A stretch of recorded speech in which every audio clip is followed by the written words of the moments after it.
سلامونه او درنښت هیله ده چې روغ جوړ او صحتمند اوسئ. د تیر درس په ادامه چې اریایان څوک دي، د اریانا غرب ته د اریایانو لیږد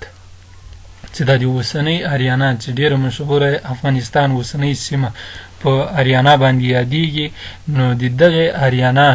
غرب طرف ته د اریایانو لیږد باندې خبره کوو. یوه ډله پوهان په دې ان دي چې د ماد او پارسوا ډله اریایان تر ټولو وړاندې د پارس خواته تللي دي، خو بله ډله بیا تر دې وړاندې هم د غرب لور ته د اریایانو د قبایلو د تلو خبره کوي.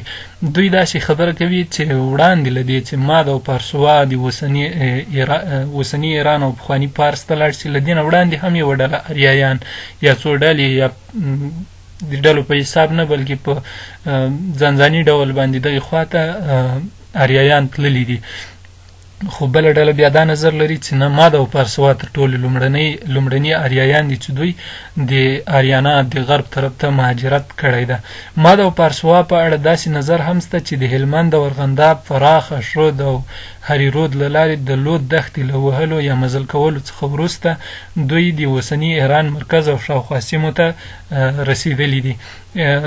یعنې دغه نومونه چې موږ د کومو اوسنیو ولایتونو یاد کړه او ولسوالیو، د دغو دښتو کې دوی وخت تیر کړی ده. دلته 50 کاله، 100 کاله یا 200 کاله دلته ژوند کړی ده. بیا وخت په وخت باندې دوی چې داسې کوچېدلي دي، لکه اوس هم موږ او تاسې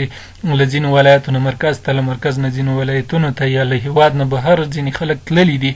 په دغه ډول باندې دوی هم په هغه وخت کې دغه سفرونه کړي دي، دغو ځایو کې ژوند کړی ده او بیا وروسته د اوسني ایران مرکز او شاوخوا سیمو ته رسېدلي او هلته اوسېدلي دي. اوس هم اوسېږي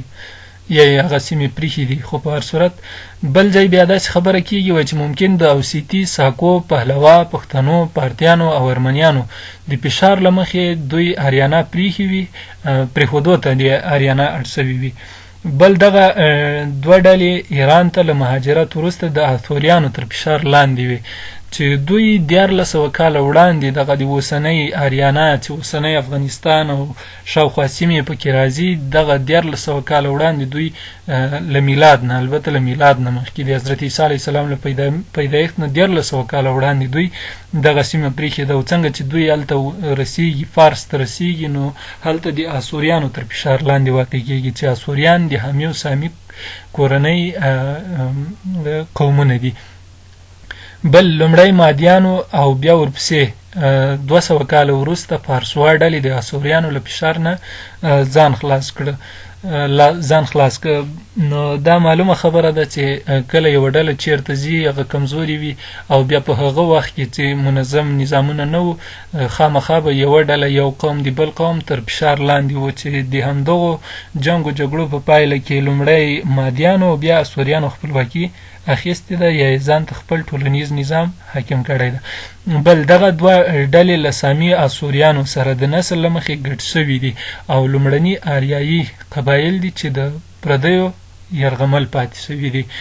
نو مخکې دغه کومې ډلې چې موږ او تاسې نومونه یاد کړه، هغه یادو ډله وه، بهاراتا ډله وه او بل پکتها ډله وه. دغو ډلو هېڅکله د بل قوم یرغل ته سر نه و ټیټ کړی، خو دغه دوه ډلې لومړنۍ اریایي ډلې دي چې د حمی و سامي